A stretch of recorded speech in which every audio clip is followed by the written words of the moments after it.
আসসালামু আলাইকুম প্রিয় বন্ধুরা, সকলকে জানাই জুমা মুবারক।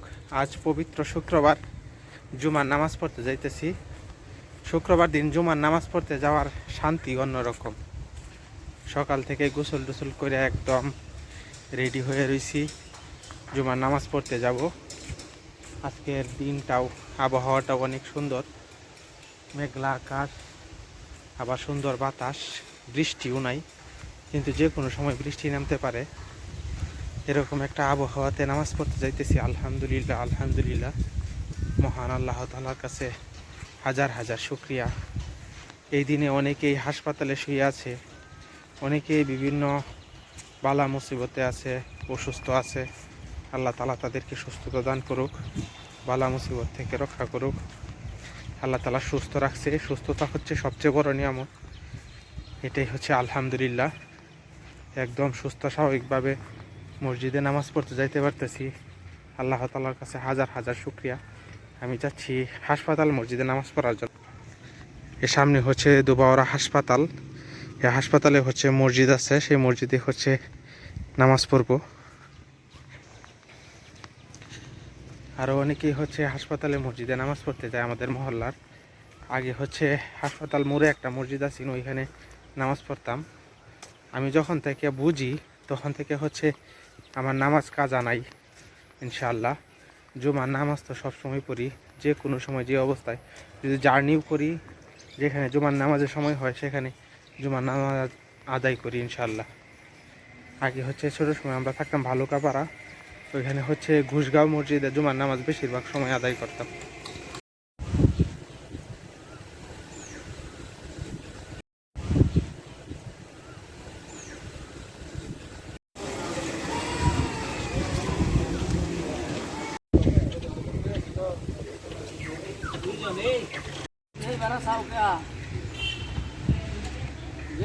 কম চাইলেও আইনারা ভাড়া বেশি দিব হুজুর।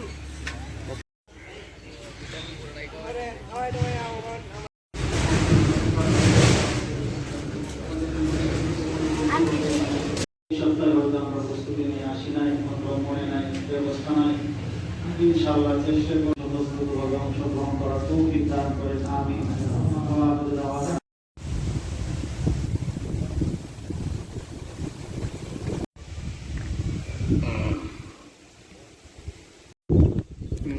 জুমার নামাজ আদায় করলাম, এখন বাসায় যাইতেছি। সুন্দর একটা আবহাওয়া, অনেক সুন্দর বাতাস, জান্নাতি বাতাস। আসলে জান্নাতের সৌন্দর্যের কথা তো আমরা দুনিয়া থেকে বর্ণনা শুনতে পাই। পৃথিবীর কোনো কান, পৃথিবীর কোনো চোখ, পৃথিবীর কোনো মন অনুভব করতে পারবে না আসলে জান্নাতের সৌন্দর্য কতটুকু, কিন্তু তারপরেও আর কি তুলনা করা হয়। অনেক ভালো লাগতেছে। গ্রীষ্মকালে সাধারণত প্রচুর গরম থাকে, কিন্তু এখন আল্লাহর রহমতে আবহাওয়া ঠান্ডা আবহাওয়া। কি সুন্দর বৃষ্টি গাছের ছায়া, সামনে আমার প্রিয় মাদ্রাসার পুকুর। পরিবেশটা অনেক সুন্দর, কিন্তু একটা জিনিস মাঝে মাঝে আমার অনেক কষ্ট লাগে। বিষয়টা হচ্ছে এই শুক্রবার দিনও অনেক মুসলমান ভাই হচ্ছে নামাজ পড়তে যায় না। এই জিনিসটা আমার কষ্ট লাগে। আমাদের বাংলাদেশ হচ্ছে প্রায় 90% মুসলমানের দেশ, কিন্তু এইখানেও অনেক মুসলমান ভাইয়েরা শুক্রবার দিন নামাজ পড়তে যায় না। এই বিষয়টা আমার খুবই কষ্ট লাগে। সরকারের এমন একটা আইন করা দরকার ছিল যে শুক্রবার দিন যত মুসলিম আছে সবাই নামাজ পড়তে যেতে হবে বাধ্যতামূলক। আমি হচ্ছে একদিন একটা কথা বলছিলাম যে শিক্ষা প্রতিষ্ঠানে ফলের গাছ লাগানো দরকার। এই যে দেখেন মাদ্রাসার পিছনে একটা কাঁঠাল গাছে কি পরিমাণ কাঁঠাল ঝুলে রয়েছে। এই কাঁঠালগুলো তো মাদ্রাসার শিক্ষক ছাত্র তারাও খাইতে পারবো, আর পশু পাখি খাইতে পারবে। এটা অনেক দোয়া পাওয়া যাবে।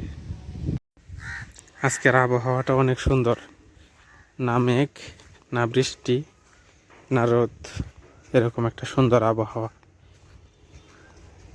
আকাশে সাদা সাদা মেঘ, কিন্তু যে কোনো সময় বৃষ্টি ইচ্ছা করলে আসতে পারে। তুমি তো নামাজ পড়তে গেল না? বিসুনটারে কাছে নামাজ পড়তে আমি একটু হইতেছি রেডি হইতেছ নামাজ পড়তে যাইবা হ্যাঁ নামাজে গিয়ে পরে দুষ্টামি করো আমি আমার পড়ব আচ্ছা ঠিক আছে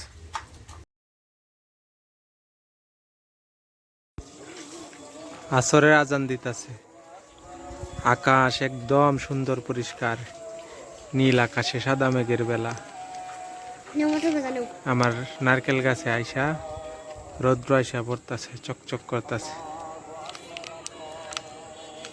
কত সুন্দর চকচকা দিন হয়ে গেছে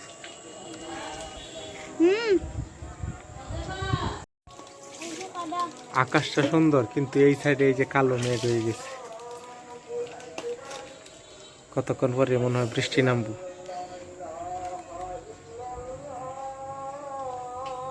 একটা আতা ফল দেখা যায় এখনো আছে আতা ফুল গাছ এটা ফাইরে লাইও দেখা যাও একবার দেখা যাও কি কত আগ কি কত আগ আখ মানে হ্যাঁ অনেক আখ হয়ে রয়েছে এখানে যে সাইডে একটা মানুষ আখ খাইতে পায় না আর এখানে কত আখ এই যে এগুলো মোটা মোটা সব আখ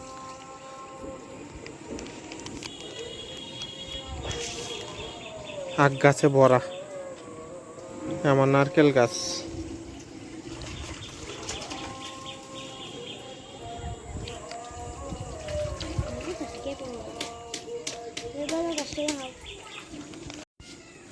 গাছে দুইটা নারকেল ঝুলতাছে এই দুইটা নারকেলই মসজিদে দেওয়া হইব এই গাছে নারকেল না দেখে মানত করছিলাম মসজিদও দেব দুইটা নারকেলই হয়েছে হৃষ্টপুষ্ট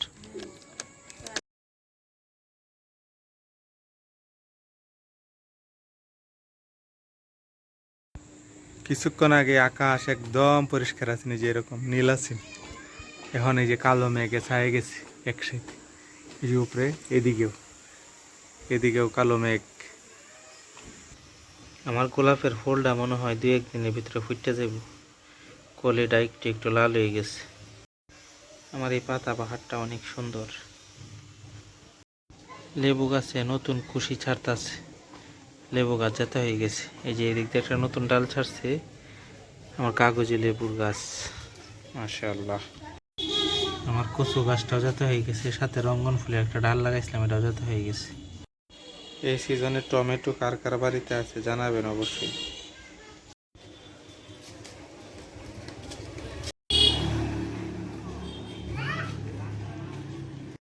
তোমার বাগানে তো সুন্দর ফুল ফুটছে আমি বাইরে লাগাইছি এটা তোমার ভাইয়া লাগাইছে তোমার নাই আমার অন্যটা আছে অন্যটা আছে ভিতরে ভিতরে কি ফুল লাগাইছো তুমি এটা ফুল লাগাইছি না এবার একটু ওরে পাতা হইতাছে ও পরে বড় হইতাছে পাতা হইতেছে বড় হইতেছে আচ্ছা একটু বড় হইছে একটু বড় হয়েছে আর এটি কি তোমার বাইয়ার ফুল গাছ সব আচ্ছা আমার ফুল কপি চলে তারপরে ভিতরে কপা